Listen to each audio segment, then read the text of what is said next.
We should look at our farm or garden as an ecosystem, and one that humans are a part of.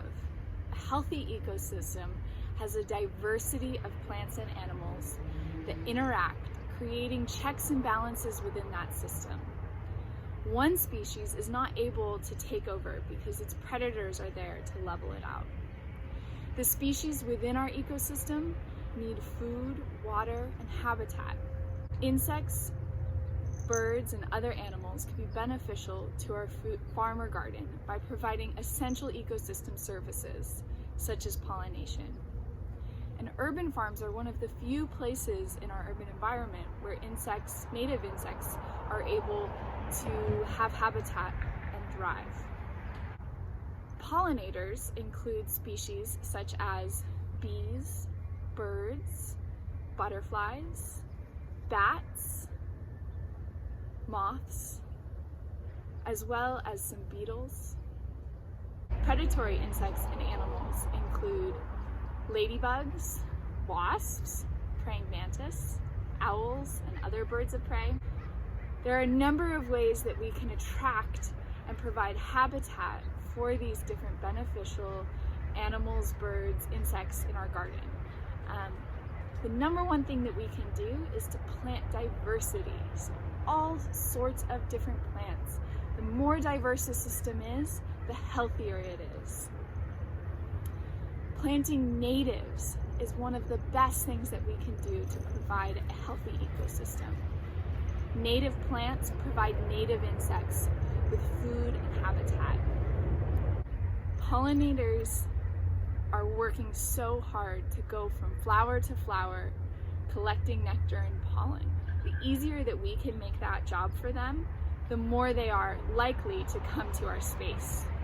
If we have large patches of plants for them to visit, they will utilize that and come to those flowers. So large patches of flowers are helpful for our pollinators. Sustainable gardening practices. So this means not using synthetic herbicides, pesticides, and not using synthetic nitrogen. Not only does pesticides actually kill insects, right? So of course we're not going to see as many insects in our garden if we are using harmful chemicals that kill them. But we're also depleting the soils, and those healthy soils provide food and habitat to our plants. Insects need a water source, so having a bird bath, an aquaponics system, a fountain, or just a bucket with floating corks in it works great.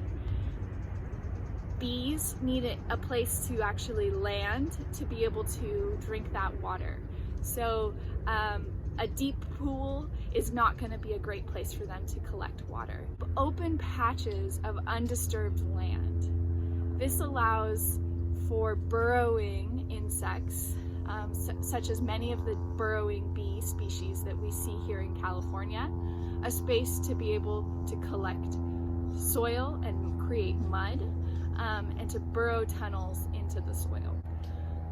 Allow a little bit of a messy garden. So a little bit of leaf litter and a little bit of sticks in the garden are actually a great thing. Those undisturbed spaces provide habitat. Set up a habitat for birds of prey, such as owl boxes. This is a great way to attract some of the birds of prey to your garden. Make sure that you keep them away from chickens or other animals that could be harmed by birds of prey. With more and more of our land being used for urban and agriculture purposes, it is essential that we figure out how to include insects and other species in these spaces. Homeowners can play a big role in creating habitat to save some of our most valuable and overlooked species.